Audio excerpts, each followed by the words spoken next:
동안 잘 지내셨죠? 네. 오늘은 벌써 이제 로마서 25번째 시간입니다. 오늘 주제를 한번 살펴볼까요? 오늘 주제는 같이 함께 읽어보겠습니다. 시작. 말씀하시는 하나님, 관심이 없는 이스라엘. 아멘. 보통 하나님께서 그의 백성을 인도하실 때 하나님의 음성을 들려주시는 이제 방법이 있습니다. 여러분 하나님 음성 다 들으실 줄 아세요? 네, 자신 있게 말했습니다. 하나님께서는요 본인 백성에게 말씀하시는 방법이 있는데 오늘 그거를 좀 살펴보려고 합니다. 지난 시간 잠깐만 복습하고 좀 갈게요. 우리 지난 시간에 이스라엘 민족을 향한 정체성과 부르심 한 2번에 걸쳐서 들었습니다. 모든 문제의 시작은 결국은 정체성의 혼란에서부터 시작됩니다. 그렇죠? 이 정체성과 부르심은 굉장히 긴밀하게 연결되어 있는데요. 정체성, 개인이든 민족이든 교회든 국가든 이 정체성이 흐릿해지면은 그 민족과 개인과 국가를 향한 부르심으로부터 이탈하게 됩니다. 그래서 먼저는 우리가 어떤 정체성을 갖고 있는지 확실히 인식한 다음에 하나님의 계획 안과 부르심으로 달려갈 수가 있습니다. 그래서 지난 시간 우리 얘기했던 것이 바로 정체성과 부르심 안으로 달려가는 그 과정, 그것을 살펴봤는데 부르심에 달려가는 과정 한 4명의 인물로 그 키워드를 살펴봤습니다. 그렇죠? 이 사라가 상징하는 건 뭐라 그랬죠? 불신과 조급함. 근데 리브가가 상징하는 건 믿음과 기다림. 또 야곱은 하나님 나라에 대한 열정과 침노. 그리고 모세는 궁율. 이렇게 각 인물에 비추어 봤을 때 그 상징하는 키워드를 살펴보고 부르심의 과정에 온전히 도달하기 위해서는 그 3가지의 열쇠를 우리가 가져가야 된다. 이렇게 간단하게 복습했던 것 같습니다. 그래서 이번 시간에는요. 주제와 이 말씀대로 하나님은 그의 백성을 어떻게 부르심에 이끌기 위해서 말씀하시는지 말씀하시는 거가 어떤 방법이 있는지를 살펴보려고 합니다. 그래서 먼저 우리 본문 말씀을 함께 교독하며 읽겠습니다. 성경이 바로에게 이르시되 내가 이 일을 위하여 너를 세웠으니 곧 너로 말미암아 능력을 보이고 내 이름이 온 땅에 전파되게 하려 함이라 하셨으니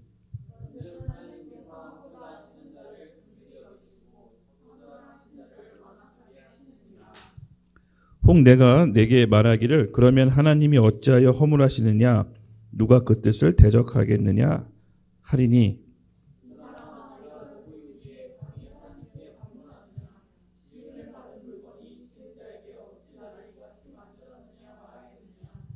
토기장이가 진흙 한 덩어리로 하나는 귀하게 쓸 그릇을 하나는 천히 쓸 그릇을 만들 권한이 없느냐.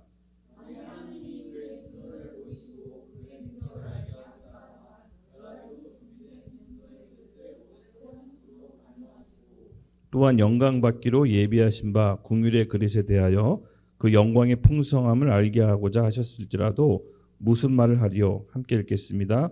이 그릇은 우리니 곧 유대인 중에서뿐 아니라 이방인 중에서도 부르신 자니라.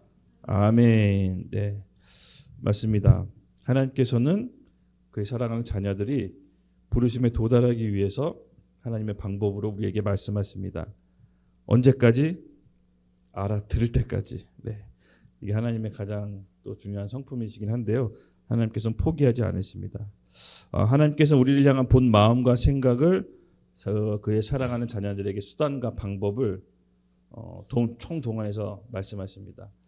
한 번 말해서 못 알아들어 그래서 벌 주시는 것이 아니라 알아들을 때까지 수단과 방법을 사용하십니다. 필요하면 돌들을 써서라도 우리를 알아듣게 하십니다. 믿으시죠? 네. 욥기 33장 14절 함께 읽겠습니다. 시작. 하나님은 한 번 말씀하시고 다시 말씀하시되 사람은 관심이 없도다. 네, 여러분 잘 들어보십시오. 잘 생각해 보십시오. 하나님은 우리를 속속들이 알아들을 수 있도록 사람과 환경과 사건과 총동원해서 말씀하시는데 결국은 누가 관심이 없답니까? 사람이 관심이 없습니다. 여러분 이 소통에 대해서 어떤 유명한 그 박사님이 이런 얘기를 하셨습니다. 사람이 언제 소통이 잘 된다고 생각할까요? 사람이 소통이 잘 됐다고 생각할 때 되게 재미있습니다. 사람은요 되게 자기 중심적이어가지고 내 말의 의견과 내가 한 말을 잘 들어주면 소통이 잘 됐다라고 본인은 생각합니다. 그러니까 상대방하고 상관없이 저 사람이 내 말을 잘 들어주고 저 사람이 내 하는 의견을 잘 수용해 주네. 그러면 소통이 잘 됐다라고 생각합니다. 근데 상대방은 또 다를 수가 있죠, 그렇죠? 마찬가지로 이 하나님과 우리 인간 사이에 성경적인 소통의 개념이 있습니다. 세상에서는 내가 무슨 말을 하건 내가 어떤 표현하건 다른 사람이 잘 들어주면 나는 소통이 잘 됐다고 생각하지만 사실은 성경에서는 소통에 대한 기본 원리를 잘 담아놓고 있습니다. 우리 야고보서 말씀 한번 읽어볼까요? 시작. 내 사랑하는 형제들아 너희가 알지니 사람마다 듣기는 속히 하고 말하기는 더디하며 성내기로 더디하라. 아멘, 아멘, 아멘. 성경에서는요 3가지를 얘기합니다. 이 소통할 때는 말할 때 어떻게 하라고요? 더 많이 들으랍니다. 그러니까 들을 때 더 많이 들으라고. 너희가 알지니 사람마다 듣기를 속히 하고 이것이 더 많이 듣고 말하기는 더디하고 적게 하고 성내기를 더디하라. 즉 듣고 말하고 행동이 같이 가야지 소통이 됐다라고 얘기하는 겁니다. 마찬가지로 우리가 어떤 사람하고 대화할 때 여러분 말을 많이 하는 것이 아니라 많이 듣고 또 대답한 말을 간단히 하고 들었다면 거기에 맞는 행동으로 이어지는 게 성경에서 말하는 바로 소통입니다. 그래서 우리가 이 3가지를 잘 기억하시는 게 좋습니다. 왜냐? 오늘 하나님이 우리랑 어떻게 소통하는지 이 말씀의 키워드에 나와 있기 때문입니다. 결국은 우리는 우리가 하고 싶은 말, 우리가 생각하는 걸 막 쏟아내지만 사실 상대방 입장에서는 불통일 수도 있습니다. 그렇죠? 그래서 우리는 하나님이 우리에게 말씀하실 때 어떤 방법으로 소통하는지 그 4가지를 오늘 살펴보려고 합니다. 하나님이 우리에게 소통하실 때 4가지. 첫 번째는 간략하게 살펴보면 말씀이고요. 두 번째는 상황과 환경을 통해서 말씀하시고요. 세 번째는 사건을 통해서 말씀하시고요. 네 번째는 나와 관련된 사람들을 통해서 말씀하십니다. 하나님 우리랑 소통하는 방법입니다. 그래서 오늘은 하나님께서 우리 인간을 향해서 어떻게 소통하고 우리를 의의 길로 이끄실지 오늘 4가지 키워드를 잘 기억해 주시기 바랍니다. 만약에 하나님이 소통을 인간하고 안 한다. 여러분 이것도 뭡니까? 최악의 경우 하나님이 소통을 안 한다고 하실 때는 심판하시기로 작정하셨을 때 소통을 안 하십니다. 그래서 사실 하나님의 소통을 안 한다라고 생각하면 개인적인 심판, 또 국가적인 심판이 바로 여기서부터 시작되는 겁니다. 그래서 소통이 안 된다라는 것은 여러분 하나님의 음성을 못 듣거나 하나님의 마음을 알 수 없다는 것은 좀 영적인 경각심을 그때부터 일으켜야 됩니다. 뭔가가 하나님께서는 상당히 안 좋으신 것입니다. 그래서 오늘 이 소통에 대해서 우리가 잘 살펴보겠습니다. 왜냐하면 하나님은 그의 사랑하는 자녀한테 알아들을 때까지 얘기하는데 사람들은 관심이 없으면 하나님도 소통을 단절하실 수 있기 때문에 그렇습니다. 그래서 오늘 말씀을 통해서 하나님께서 우리에게 주시는 그건 내가 놓치고 있었던 거, 내 주변을 통해서 말씀하셨고 상황을 통해서 말씀하셨는데 반복적으로 말씀하고 계셨는데 내가 그동안 놓치고 있던 게 무엇인지를 한번 살펴보는 시간이 됐으면 좋겠습니다. 17절 읽겠습니다. 성경이 바로에게 이르시되 내가 이 일을 위하여 너를 세웠으니 곧 너로 말미암아 내 능력을 보이고 내 이름이 온 땅에 전파되게 하려 함이라 하셨으니. 네, 먼저 하나님이 사람과 소통하는 방법 첫 번째, 성경이 바로에게 이르시되 기록된 성경 말씀을 통해서 말씀하십니다. 여기서 보면은 내가 이 일을 위하여 너를 세웠으니 곧 너로 말미암아 내 능력을 보이고 내 이름이 온 땅에 전파되게 하려 하셨음이니. 이게 지금 바울이 얘기한 것 같지만 출애굽기에 있는 말씀을 인용해서 우리에게 얘기한 겁니다. 즉 하나님은 우리 인간과 소통하는데 첫 번째 말씀, 기록된 성경 말씀으로 우리에게 조명해 주십니다. 믿으시죠? 그래서 이미 하나님께서 정하신 것, 그 말씀을 통해서 우리에게 그 언약의 말씀을 나타내시는데 창세기 15장 13절에서 14절 같이 함께 읽어볼까요? 네, 시작.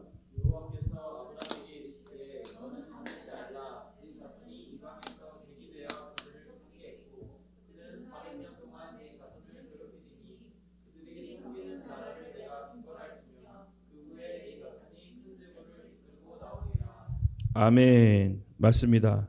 오늘 성경이 바로에게 이르시되라고 얘기한 것은 하나님의 언약의 관점으로 기록된 말씀을 다시 한번 얘기하는 겁니다. 즉 하나님이 이스라엘 백성이 바로의 손에 빠져나와 출애굽하는 것은 이미 기록된 언약의 말씀을 성취하는 것입니다. 그래서 우리 가운데 하나님이 무슨 어떤 언약의 말씀을 주셨을 때는 기록된 성경 말씀으로 주시고 우리를 이끄십니다. 그래서 이 언약의 관점으로 하나님 잘 보셔야 됩니다. 왜냐하면 하나님은요 본인의 뜻과 마음과 생각을 이미 언약의 된 말씀을 통해서 우리에게 계시해 주고 계십니다. 그래서 하나님의 뜻과 마음을 확인할 때는 성경 말씀을 통해서 비춰보는 것이 가장 정확합니다. 예, 시편 25장 14절 함께 읽겠습니다. 시작. 여호와의 친밀하심이 그를 경외하는 자들에게 있으며 그의 언약을 그들에게 보이시리로다. 아멘. 누구한테 하나님이 그의 언약을 보이신다고 했습니까? 경외하는 자들에게. 예. 결국은 하나님을 경외하는 게 하나님의 친밀함의 표현인데요. 여러분 경외가 뭘까요? 경외. 제가 전에도 한번 말씀드렸는데 쉽게 얘기해서 하나님을 경외한다는 건 하나님을 의식한다는 거예요. 그러니까 내 위에 누군가가 상관이 있다는 걸 의식하는 거예요. 그러니까 우리가 비록 눈에 보이지 않는 하나님이 계시지만은 눈에 보이는 사람처럼 인식한다는 거예요. 의식을 한다는 거예요. 길을 건널 때, 밤에 아무도 없을 때, 횡단보도 때 늘 하나님이 옆에 계시다는 걸 인식함으로 하나님을 의식하는 게 그를 경외하는 거예요. 그렇게 경외하는 사람에게 하나님의 언약을 보여주신대요. 예. 여러분 그렇지 않겠습니까? 우리가 사람과의 관계에서도 함께 친밀하고 서로 말이 잘 통하고 내 마음과 저 사람 마음이 알고 저 사람 마음이 내가 알고 이렇게 통했을 때 진짜 비밀을 얘기하잖아요. 그렇죠? 속에 있는 마음에 담아두고 있는 것을 얘기합니다. 하나님도 마찬가지라는 거죠. 하나님이 인격적이시다라고 한 것은 초월적인 하나님도 계시지만 우리와 함께 교통하면서 소통하기를 원하신다는 겁니다. 그래서 그렇게 늘 하나님을 인정하고 하나님을 인식하고 하나님을 대접해드리는 사람에게 그의 언약의 말씀을 보여주신다는 거죠. 결국은 하나님은 그 말씀을 그 언약, 말씀의 성경에 기록된 그 말씀을 통해서 우리 개인을 향한 비전도 알려주시는 거예요. 처음에는 작은 한 구절로 시작하지만 그 작은 한 절이 꼬리를 물어 제 인생 가운데 이끄시는 하나님을 저도 수없이 많이 경험했습니다. 우리 영국에서도 다 나오지만은 그의 나라와 의를 구하라. 그리하면 너에게 모든 걸 더하시리라. 처음에 그의 나라와 의를 구하는지 뭔지 몰랐습니다. 그래서 그의 나라와 의를 구하는 게 내 신앙의 수준에 맞춰서 그때 상황 가운데 내가 이제 적용했거든요. 근데 사실은 그의 나라와 의 그 말씀 한 구절이었지만 제 인생 가운데 10수년 넘는 그 세월 가운데 그때 상황에 맞게 더 깊이 말씀해 주셨어요. 그의 나라, 하나님이 통치하고 다스리는 나라. 하나님이 통치하고 다스리는 나라는 뭐지? 이렇게 또 말씀에 꼬리를 물고 하나님의 나라는 먹는 것과 마시는 것이 아니요 오직 성령과 의와 평강과 희락이 있느니라. 성령의 의와 평강과 희락이 뭘까? 이렇게 꼬리를 계속 무는 거죠. 그리고 하나님 나라는 여기 있다 저기 있다 할 것이 아니요 너희 마음속에 있는 거다.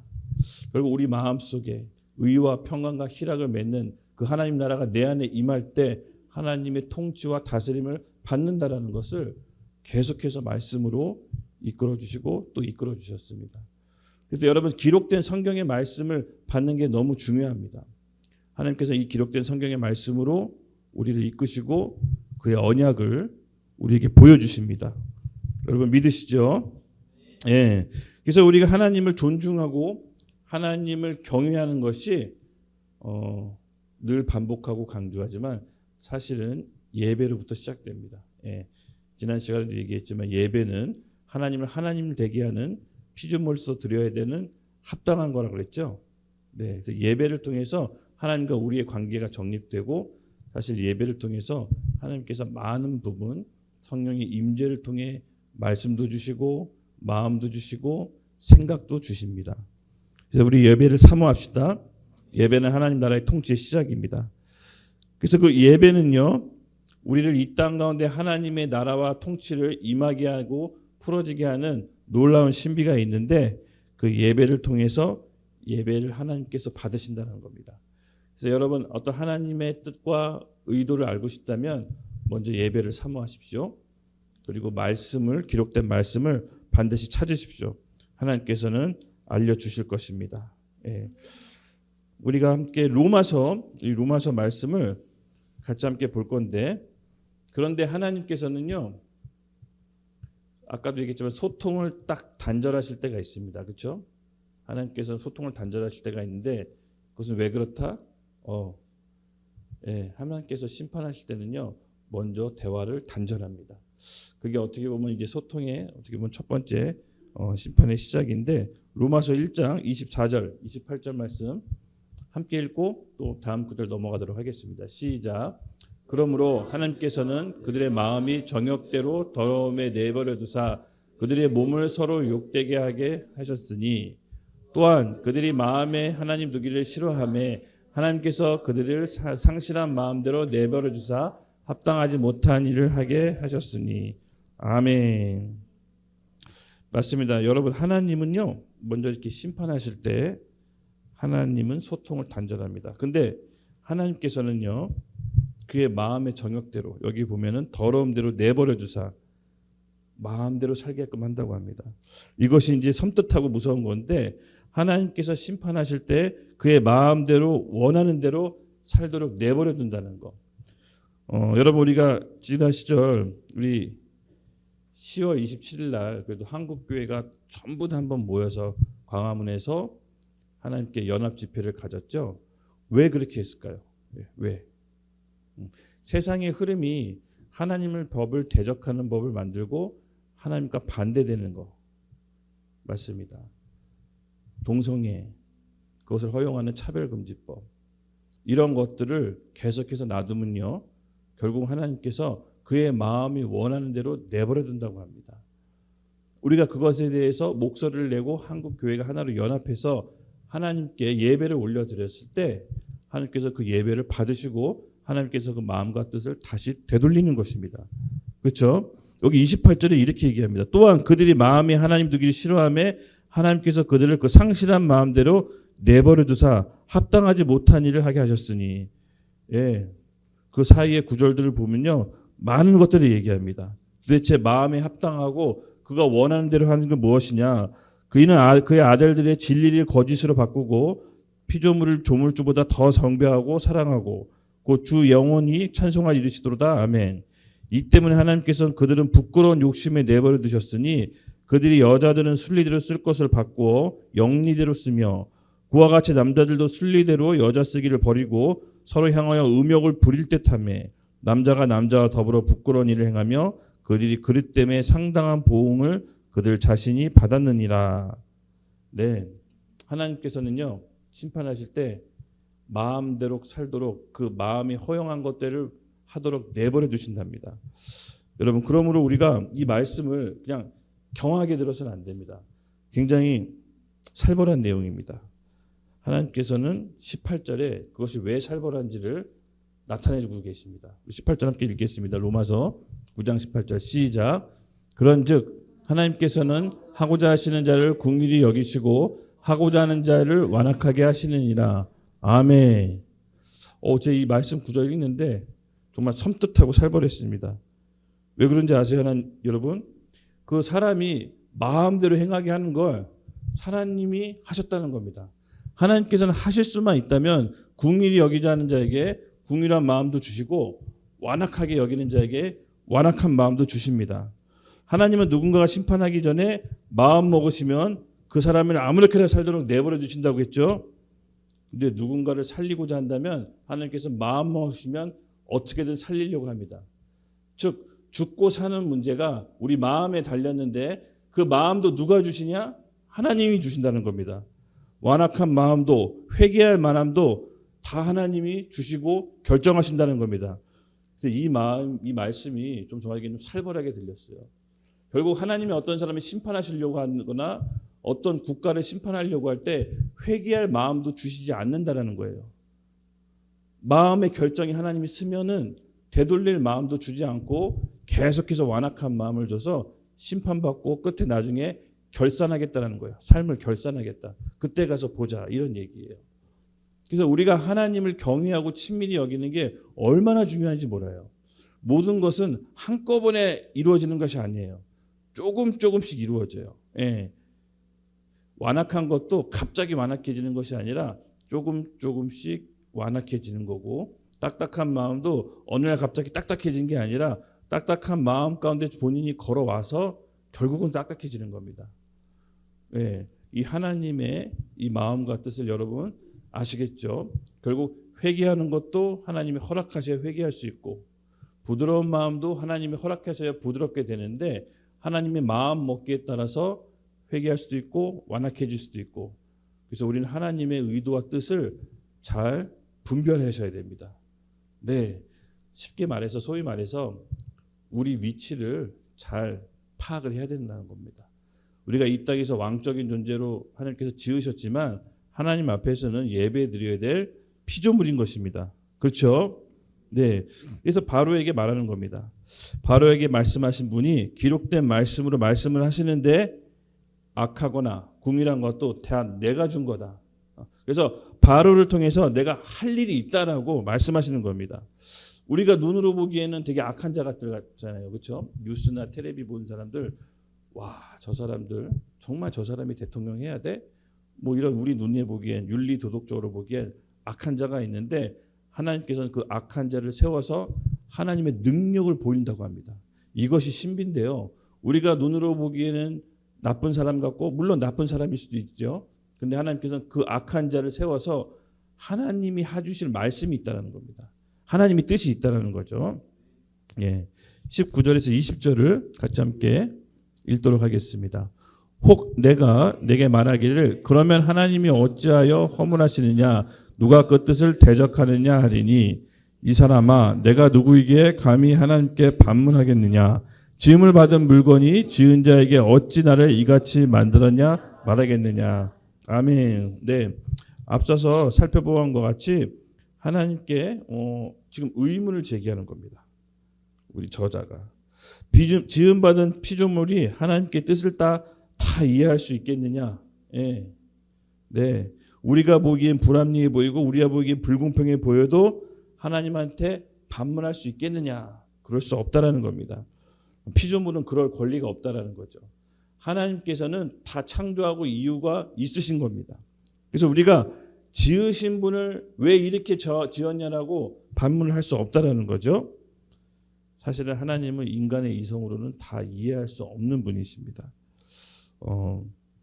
꽤 오래전부터 하나님을 인간의 이성으로 이해하려고 하는 시도들이 많이 있었습니다. 여러분 잘 아시다시피 자유주의 신학이죠. 자유주의 신학.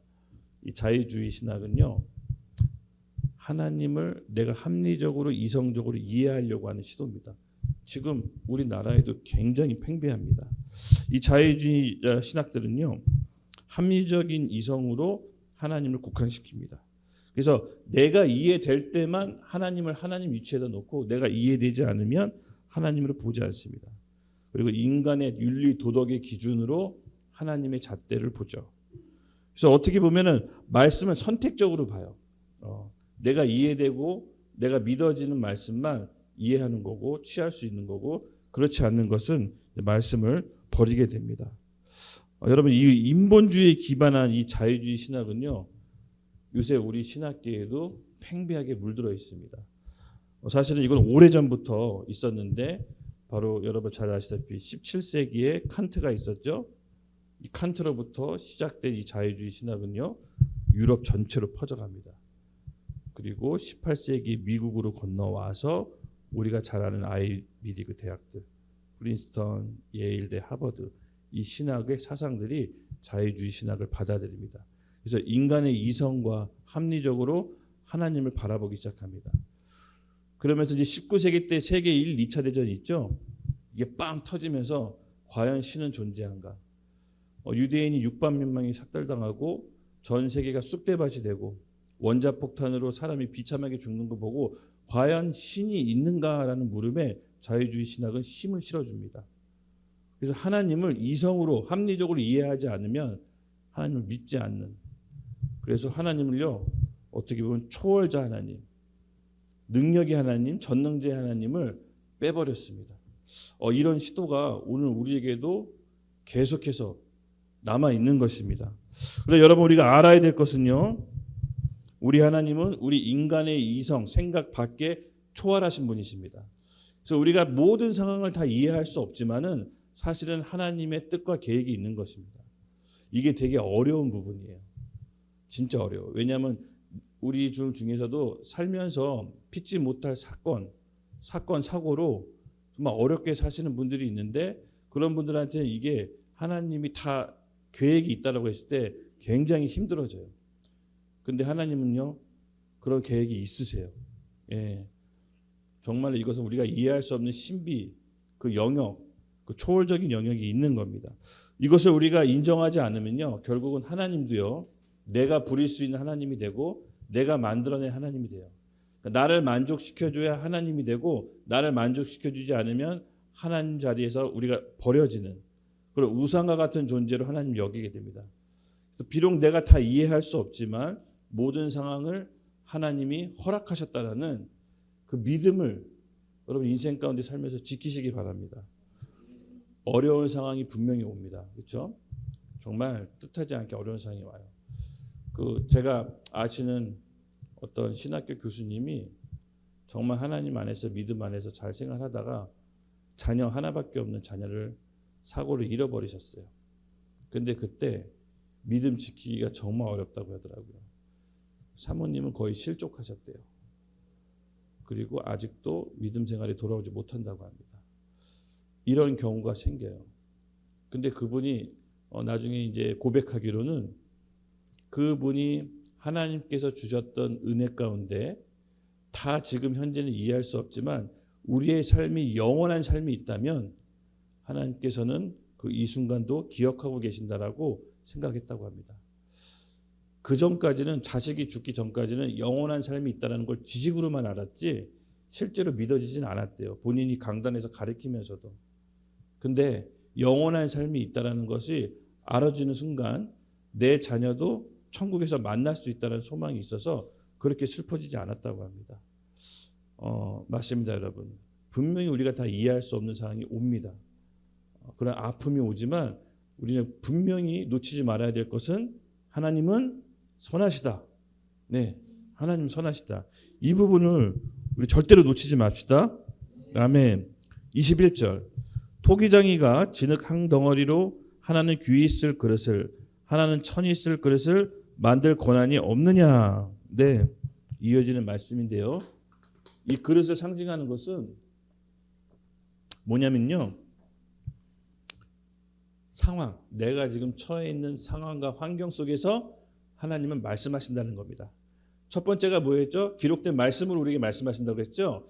근데 이 두 번째 그릇은요, 내가 처해 있는 지금 상황인 환경입니다. 이 벗어날 수 없는 그릇, 내 그릇, 이것은 내 상황과 환경인데 하나님이 이것을 통해서 우리에게 말씀하십니다. 예, 맞습니다. 여러분, 아까도 좀 전에 얘기했지만 살다 보면요, 인생의 깊은 긴 어두운 터널을 지날 때가 있습니다. 예, 하나님께서는 우리에게 그런 고난의 시간을 또 허락하세요. 제가 경험으로 비춰봤을 때 인생의 깊은 터널을 통과할 때 비로소 하나님의 음성이 들리기 시작합니다. 하나님의 말씀에 민감해지기 시작해요. 그래서 깊은 터널과 고난은 필연적으로 하나님이 사람이 되기 위한 과정이라고 보시면 돼요. 좀 이렇게 제가 말은 쉽게 하는 것 같지만 실제로 그렇습니다. 여러분, 언젠가는 우리가 하나님 앞에서 깊은 터널을 통과할 때가 있는데 그때 여러분 잊지 마십시오. 하나님께서는 그 과정을 통해서 하나님의 음성을 들을 수 있도록 귀를 열어주시는 거예요. 안 그러면요, 사람은요, 사실 아까도 욥기 말씀에 나와 있지만 하나님이 말씀하실 때 또 말씀하실 때 사람은 관심이 없다라는 게 진짜 우리의 본성이에요. 사실 우리는 하나님 말씀에 별 관심이 없어요. 깊은 인생의 긴 터널을 통과할 때 하나님의 음성이 그제서야 비로소 들리게 되는 겁니다. 그래서 하나님이 우리와 소통하는 방법 중에 두 번째, 상황과 환경, 이 터널을 만드세요. 사실 이 깊은 터널은 우리에게 축복인 것입니다. 내가 처해 있는 상황을 통해서 하나님과 마음과 뜻을 우리에게 전달하십니다. 여러분 이거 믿으세요? 예, 여러분 이게 사실 좀 불편하지만 어쩔 수 없어요. 하나님은 그렇게 또 일하세요.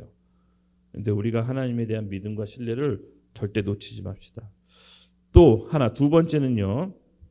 상황과 환경을 통해 말씀하시고 또 하나, 바로 하나님은 인간과의 관계를 토기장이와 진흙으로 보십니다. 예, 여기 보면 말씀처럼 토기장이가 진흙 한 덩어리 하나로 귀 있을 그릇과 하나는 천이 있을 그릇을 만들 권한이 없느냐. 마치 하나님은 토기장이고 우리는 그릇인 것처럼 이렇게 대비해 놨습니다. 예, 저는 너무 적절한 표현 같아요. 여러분 진흙 자체는 아무런 쓸모가 없죠. 근데 생명력이 없습니다. 그냥 진흙은 진흙일 뿐입니다. 근데 토기장이의 손을 거치면 어떤 거는 물그릇, 어떤 거는 뭐 밥그릇, 어떤 거는 뭐 대접그릇, 이렇게 토기장이 손에 거쳐서 그의 쓸모와 용도에 맞게끔 변화됩니다. 그렇죠? 그래서 진흙은 날 왜 이렇게 만들었는지 요구할 수 없습니다. 왜냐하면 토기장이의 계획과 의도가 있는 거죠. 처음부터 만들어질 때부터 어떤 용도로 쓰겠다라는 계획이 있어서 그렇게 만드신 겁니다. 그래서 천이 쓰일 그릇과 귀 쓰일 그릇을 하나님께서 만든 겁니다. 이게 참 또 하나님의 비밀스러운 영역이에요. 예. 우리가 이런 불만 가질 수 있잖아요. 왜 나는 이것밖에 그릇이 안 되지? 나도 조금 하나님께서 멋진 그릇으로 만들어서 좀 두각을 나타내고 유명해지고 나도 좀 알려지는 그런 보기 좋은 그릇으로 왜 만드시지 않고 나는 왜 이렇게 천한 그릇으로 만들었을까? 이런 고민들 할 수 있잖아요. 그렇죠? 근데 이게 참 비밀인 게 만든 사람 하나님이 영역이라고 합니다. 어떤 그릇은 어떻게 쓰고 어떤 것은 어떻게 쓸지 토기장이가 만들 권한이 없더냐라고 묻는 겁니다. 여러분 우리가 이 지금 현재 쓰고 있는 우리 그릇 여러분 만족하십니까? 네, 굉장히 씁쓸한 표정으로 기훈이가 예, 근데요 하나님은요 우리에게 가장 좋은 그릇으로 우리를 빚으신 거예요. 이 온전한 믿음이 있어야 돼요. 여기서 왜곡돼 버리면 삶 자체가 굉장히 비참해집니다. 슬퍼져요. 그렇지만 내 그릇은 하나님이 나한테 가장 맞는 최고의 용도로 이 세상에 하나밖에 없는 그릇으로 날 만들었다고 믿으시기 바랍니다. 예, 진흙이 내가 이렇게 만들어진 그릇을 불만불평하면요 토기장이가 진흙 깨서 다시 흙으로 돌려보내요. 예. 그릇에겐 그럴 권한이 없습니다. 그렇죠? 하나님께서 용도에 맞게 우리를 만드셨는데 빚으셨는데 여러분 포기하지 마십시오. 처음엔 내가 좀 밥그릇처럼 쓰여지는 것 같지만 하나님께서 또 그릇을 또 빚으세요. 그릇을 넓혀요. 이게 이제 비밀이에요. 처음엔 물그릇, 밥그릇, 대접그릇 하다가 나중에 하나님이 큰 그릇으로 넓히세요. 시작은 작은 소주잔 같이 작지만 하나님께서 넓히세요. 살을 붙이고 굴리고 해서 또 넓히는데 포기하지면 안 돼요. 여러분 포기하지 마세요. 포기하면 숯이 되지만 견디면 다이아몬드가 되는 거예요. 예, 그릇이 내가 지금 요 그릇밖에 안 된다라고 토기장이한테 불만불평하고 울지 마시고 기도하고 인내하십시오. 모든 상황과 환경을 통해서 하나님께서 말씀하고 계시는 거예요. 지금 우리 이 처한 상황 환경을 아무런 계획, 아무런 뭐 생각 없는 하나님이 놔두신 게 아니라 다 계획이 있으신 거예요. 네, 때가 되면 그릇을 넓힐 겁니다. 그래서 우리가 마음 가운데 하나님은 선하시고 내 그릇은 최고의 그릇이라는 마음이 있어야 됩니다. 아셨죠? 네. 그리고 22절에서 23절 같이 읽겠습니다. 시작. 만일 하나님의 그의 진노를 보이시고 그의 능력을 알게 하고자 하사 멸하기로 준비된 진노의 그릇을 오래 참으심으로 관용하시고 23절 읽을게요. 또한 영광 받기로 예비하신 바 궁율의 그릇에 대하여 그 영광의 풍성함을 알게 하고자 하셨을지라도 무슨 말을 하리요. 아멘. 무슨 말입니까? 그의 뜻을 진노를 통해 그의 능력을 알게 하신다. 진노. 하나님의 소통하는 방법 세 번째. 사건을 만들어 주세요. 사건, 이벤트. 예. 하나님은 우리에게 우리가 하나님의 부르심에게 온전히 도달할 때 좋은 것만 꽃길만 열어주시는 게 아니에요. 물론 꽃길도 열어주시지만 우리가 어긋날 때 하나님의 부르심의 방향에 반대로 갔을 때 이벤트를 만들어 주시는데 그게 꼭 진노처럼 보일 수도 있어요. 예. 진노일 수도 있고 실제로 진노처럼 보일 수도 있는데 여기서 말하는 그 진노의 뜻은 뭐냐면요. 사건을 뜻해요. 하나님이 우리에게 부르심에 이끌기 위해서 소통하는 방법이 바로 사건을 통해서인데 그 사건을 어떻게 보느냐, 그 해석하는 눈이 있어야 돼요. 예. 사건을 어떻게 보느냐에 따라서 우리 앞길이 또 달라집니다. 이것이 또 되게 놀라운 사실입니다. 사건은 여러분 우리가 일상 살면서 뜻하지 않는 내가 원치 않는 그냥 사건들이 막 발생해요. 근데 여러분 그런 사건들이 발생했을 때 여러분 어떻게 해석하십니까? 단순히 안 좋게 생각하십니까? 아니에요. 크리스찬은 보는 눈이 달라야 돼요. 뭔가 남다른 눈으로 영적인 눈으로 바라봐야 됩니다. 오늘 아까 전에 그 밑에 층에서 드럼 소리 시끄럽다고 생전 그런 적 없었는데 와서 이제 컴플레인 제기했잖아요. 그 사건을 딱 들었을 때 어떤 느낌이 들었어요? 하나님의 모든 사건 사소한 거 일부러 하지 않으세요. 일부러 하지 않으세요. 딱 들었을 때 들으면 어떤 느낌이 들었나요? 아무 생각이 없을 수도 있어요. 네. 아무 생각이 없을 수도 있어요. 우리 어떤 느낌이 들었어요? 나한테 와서 드럼 어떻게 하냐고 물었죠. 우리 기훈이가. 어떤 생각이 들었습니까? 그냥 솔직하게 얘기해요. 영적인 표현 만들려고 하지 말고.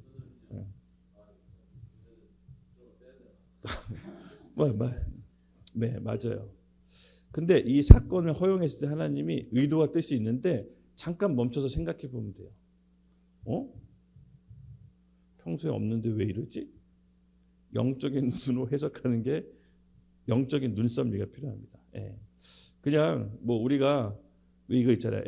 무슨 뭐 이렇게 인위적으로 너무 뭐 그렇게 하면 너무 꾸미는 거 아니냐 이렇게 얘기할 수가 있는데 예, 긍정적으로 해석하는 게 필요해요. 긍정적으로. 물론 드럼을 시끄럽다고 왔지만 오늘 예배 때 불이 떨어지려나 보다. 그래서 방해하는 것보다 이렇게 좀 긍정적으로. 예. 그리고 어떤 사건을 벌어졌을 때 그것이 꼭 안 좋게만 보지 말고요. 하나님께서 다 뜻이 있구나. 내가 불행해 보이는 사건이지만 이것을 통해 축복의 통로가 될 수 있겠구나라고 긍정적인 눈으로 영적인 해석을 할 필요성이 있습니다. 정말 이게 여러분 너무 중요해요. 우리가 어떻게 그 사건을 바라보느냐에 따라서 우리 앞길이 달라져요. 28살 때 제가 맞았던 그 강제 철거는 제 인생의 최악의 순간이었지만 사실 그거를 통해서 하나님을 만나는 통로가 됐을까요? 안 됐을까요? 그러면 그건 사실 불행이 아니죠. 축복인 거죠. 그 정도 충격 강도가 있지 않으면 제가 예수님을 믿지 않는 거였기 때문에 그 정도 충격을 줘서라도 예수님을 믿었다면 그건 불행한 게 아니죠. 그렇죠? 그건 축복이고 두세 번 더 당해도 되는 거죠. 예. 그래서 사건을 영적인 눈으로 해석할 필요성이 있어요. 그렇죠? 제가 이제 뭐라고 막 해도 영적인 눈으로 바라보고 해석해야 돼요. 하나님이 뭔가 알려주시는구나. 그렇죠? 네, 우리에게는 그런 영적인 사건으로 하나님이 해석하는 눈이 있어야 됩니다. 여러분 우리 인생 중에 뜻하지 않은 사건과 사고가 발생한다면 사실은 하나님이 우리에게 말을 걸고 계시는 거예요. 네가 해야 될 일이 있어. 내가 너에게 복을 줄 거야. 네 다음 일이 비전이 확장될 거야라고 사실은 말을 걸고 있는 겁니다. 그냥 그 상태로 있으면 안 되기 때문에 하나님께서 사건을 통해서 우리와 소통하는 것입니다. 모든 일은 여러분 결코 우연이 없습니다. 아셨죠? 사건이 터졌을 때 어떻게 해야 됩니까? 이 사건이 왜 터졌지 하고 곱씹지 마세요. 나의 잘못인가? 저 사람의 잘못인가? 이 사건 때문에 내가 뭘 이렇게 곱씹지 말고요. 기도하시고 이 사건을 통해서 하나님이 새로운 길을 여시는구나. 이 사건이 왜 발생했는지 곱씹고 누구 잘못을 옳고 그름을 따지기 시작하면요, 사람의 영혼이 피폐해져요. 예. 그렇게 보시는 거 아니에요. 그렇게 보시지 말고 이 사건이 벌어져 기도해야겠구나. 기도하세요. 일단 멈추고 기도하고 하나님의 뜻을 구한다면 하나님께서는 그것을 통해서 하나님의 선한 의도를 알려주실 겁니다. 예, 그래서 어떤 불행한 일이 있을 때 슬퍼할 일 아니에요. 지나고 나면 슬퍼할 일이 아니었던 것 같아요. 그때 당신은 죽을 것 같은데 슬퍼할 일이 아닙니다. 어떤 질병도 마찬가지예요. 갑자기 질병이 찾아올 수 있는데 그 질병이 여러분 죽을 병 아니면 슬퍼하지 마세요. 그 질병을 통해서 하나님이 선한 의도를 이끄신 거예요. 저는 그렇게 생각해요. 그래서 걱정을 너무 싸잡으면 하지 말자. 걱정한다고 해서 해결되지 않으면 걱정할 필요가 없는 거다. 예.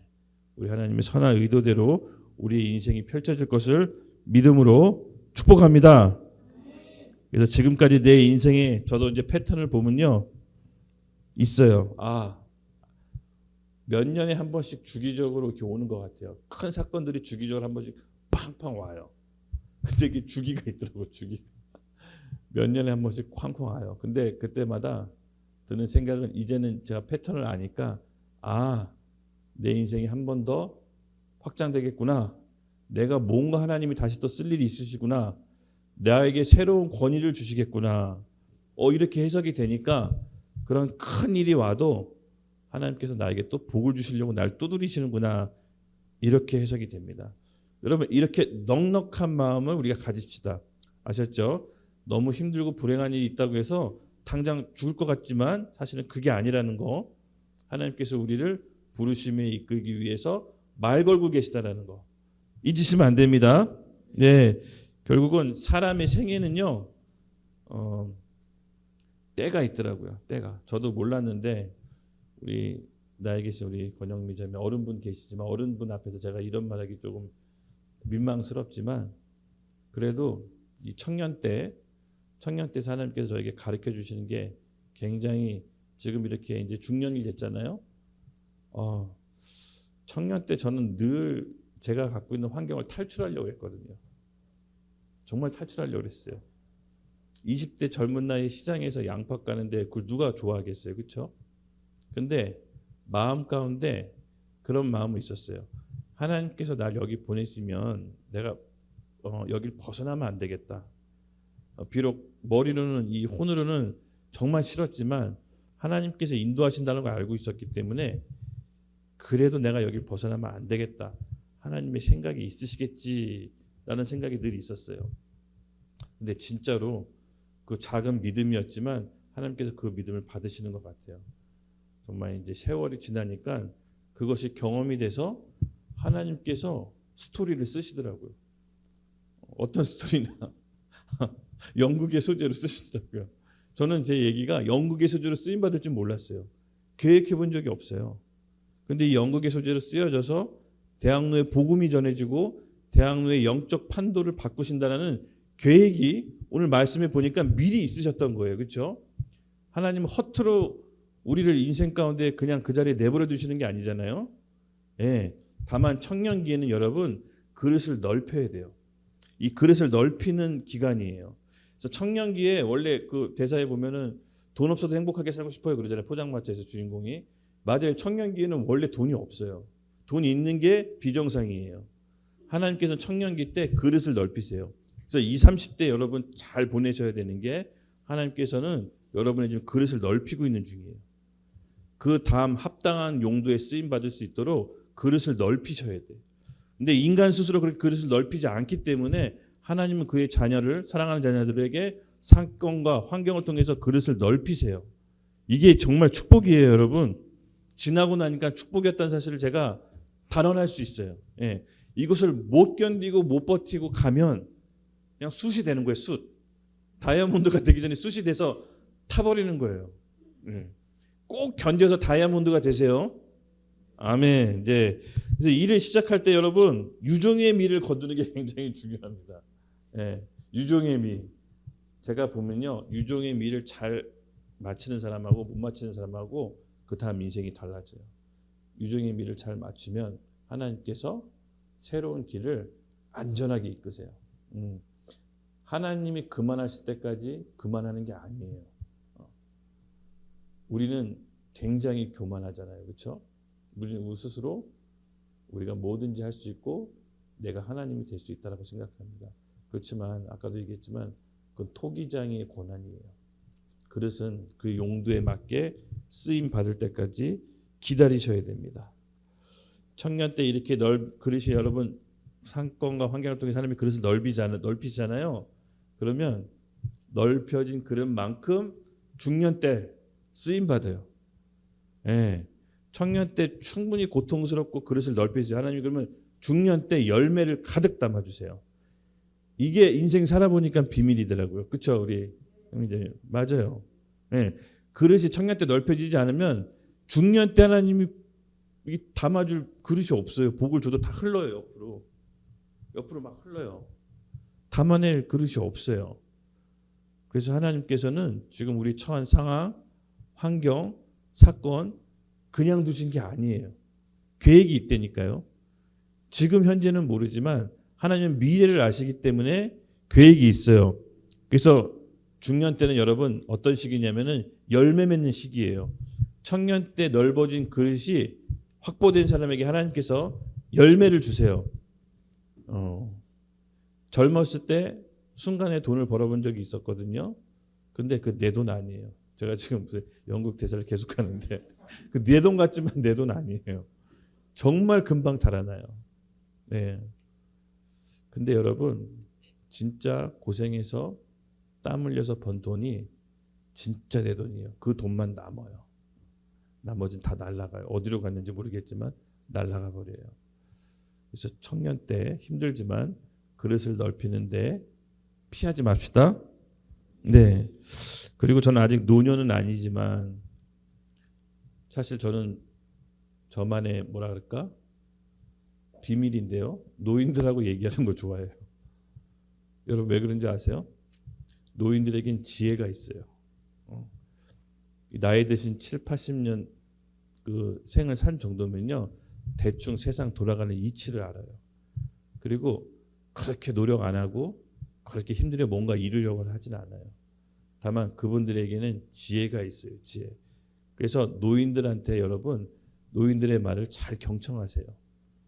저는 어르신들의 말 경청하는 걸 되게 좋아해요. 왜냐하면 그분들의 말씀 하나하나가 인생의 경험이 그냥 나온 게 아니라 엄청난 대가를 지불하고 얻은 인생의 대가를 자기 소중한 것들을 알려줄 때는요. 여러분 진짜로 막 적어야 돼요. 예. 저도 한 번은 어떤 좀 80 먹은 노년의 장로님을 한번 누구 소개로 뵌 적이 있는데 그분은 정말 경력이 화려하셨어요. 그리고 그분은 이렇게 보니까는 좀 정치계에서도 이렇게 약간 멘토 조언해 주시는 그런 분이었어요. 그래서 어떤 분의 소개로 그분을 만난다고 했을 때 정말 평소 궁금했던 질문 사항들을 노트에 적어서 이렇게 이제 갖고 갔어요. 근데 그분을 장로님을 만나고 제가 이게 지금 한 10년 전 얘기예요. 만나서 제가 이제 여쭤봤어요. 뭘 여쭤봤냐면 지혜가 뭔지, 그러니까는 어떻게 하면 지혜를 얻을 수 있는지 정말 궁금했어요. 그래서 지혜가 뭐냐고 물어봤더니 그분이 그 장로님이 뭐라고 하시는 줄 아세요? 그러니까 얘기를 듣고 처음에 들었고 뭐 이렇게 싱겁지? 그런 생각이 들었는데 지나고 나니까 여운이 엄청 남더라고요. 그게 뭐냐면요. 지혜는 눈썰미야 이렇게 얘기했더라고요. 눈썰미. 남다르게 볼 줄 아는 눈썰미가 있어야 돼. 근데 그거는 갖고 싶어도 못 가져. 하나님이 주셔야 돼. 이렇게 말씀하시는 거예요.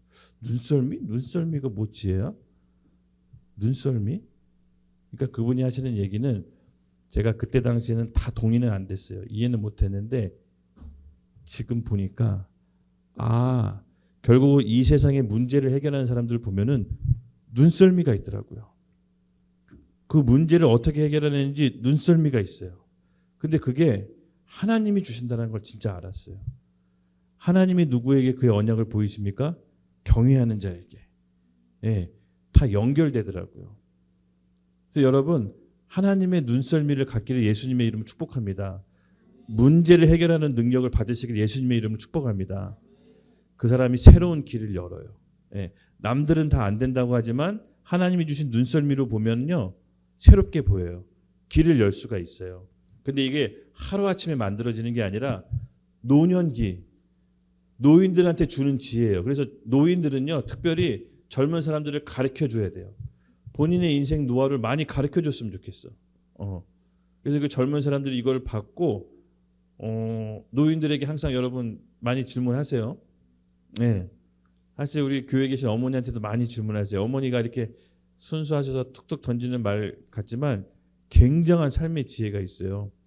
그 안에서 잘 캐치하셔야 돼. 예. 그런 눈썰미가 있길 예수님의 이름으로 축복합니다. 예. 결국은 여러분, 지혜는요, 하나님이 허락해 주시는 겁니다. 예. 겸손하고 하나님을 경외하는 자들에게 그 하나님의 마음을 부어주실 것을 예수님의 이름으로 축복합니다. 잠깐 찬양팀 나오시고 이제 마무리 말씀 9절인데요. 24절 읽겠습니다. 마지막 네 번째 하나님 소통하는 법인데요. 시작. 이 그릇은 우리니 곧 유대인 중에서뿐 아니라 이방인 중에서도 부르신 자니라. 아멘. 그릇이 있는데 이 그릇이 뭐라고 합니까? 예, 우리라고 합니다. 우리. 마지막으로 하나님께서 그의 자녀에 소통하는 방법 네 번째, 사람을 통해서 말씀하십니다. 사람을 통해서. 예. 여기 보면 진노의 그릇이 있고 궁유의 그릇이 있습니다. 22절에 있어요. 22절의 진노의 그릇은 이 본문 말씀에 의한 해석은 우상을 숭배하는 이방인들을 뜻해요. 진노의 그릇. 근데 이제 궁유의 그릇은 유대인들을 의미합니다. 네. 그래서 이 유대인들을 살리기 위해서 이방인들을 하나님이 선택하시죠. 그렇죠? 구원을 떠난 유대인들이 궁유의 그릇을 하나님께서 만드시고 우리 이방인들을 선택해서 유대인들을 살리십니다. 결국은 이 하나님의 자녀들은 누구에게 하나님의 뜻을 전합니까? 사람을 붙여주세요. 사람. 내 옆에 있는 사람. 가족이 될 수 있고요. 직장 동료가 될 수 있고 교회의 권위자가 될 수 있고 내 관계에 현재 주변에 관계 맺고 있는 사람을 통해서 하나님은 하나님의 뜻을 명확히 말씀하십니다. 유대인을 살리기 위해서 이방인을 유대인에게 붙여주셨듯이 결국 하나님의 자녀인 우리를 살리기 위해서 우리 주변에 이제 현재 관계 맺고 있는 사람들 하나님이 보내신 거예요. 여러분 그것을 놓치시면 안 돼요. 내 옆에 있는 사람 하나님이 보내셨어요. 그 믿음이 있어야 돼요. 하나님은 결국은요 사람을 통해서 그 하나님의 뜻을 우리에게 전달하는데 이게 상당히 오묘한 비밀입니다. 그래서 여러분 내 옆에 있는 직장 동료, 친구, 가족이 하는 말을 잘 들어보세요. 혹시 이 중에서 하나님이 나에게 뭐라고 말씀하시는 게 있는지 기도하고 하나님의 뜻을 구하십시오. 하나님은요 우리 사람을 통해서 본인의 뜻과 마음을 말씀하시고 또 우리를 단련시키십니다. 로마서 9장 17절 성경이 바로에게 이르시되 내가 이 일을 위하여 너를 세웠으니 곧 너로 말미암아 내 능력을 보이고 내 이름이 온 땅에 전파되게 하려 함이니 하셨으니 네 바로에게 이르시되 하나님께서는요 바로를 통해서 이스라엘 백성에게 얘기하고 있는 겁니다. 얘기하고 있는 겁니다. 우리가 주변에 있는 사람과 또 내 옆에 친지 가족들의 얘기를 여러분 기도하면서 잘 들어보십시오.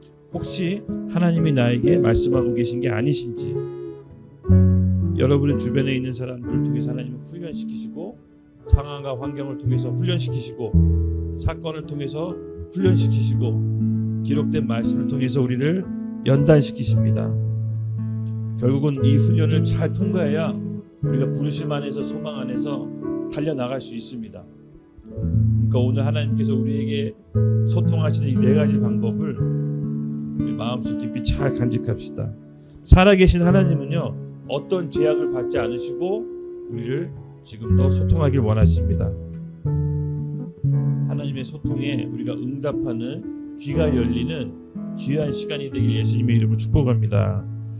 오늘 우리 이 그릇 24절 하나님이 쓰시기에 합당한 그릇이 되기 위해서 오늘 하나님 앞에 헌신하며 나갑시다. 주님, 제가 여기 있습니다. 토기장인 하나님, 저를 빚어주시옵소서.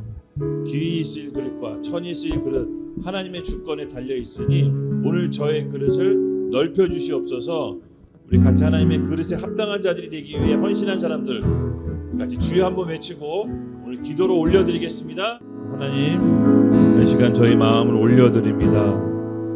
우리 토기장이신 주님께서 쓰시기에 합당한 그릇들이 되게 해 주시고 우리 마음에 있는 모든 온전하지 못한 것들 하나님 비워주시옵소서. 특별히 하나님, 상황과 환경 또 기록된 말씀 사건과 사람을 통해서 인도하신 하나님을 의지하고 신뢰합니다. 각자 우리가 속한 부르심을 향해 이끌어갈 수 있도록 하나님 우리를 연단하여 주시고 인도하여 주시옵소서. 주님의 선하신 계획 안에 있음을 믿음으로 고백합니다.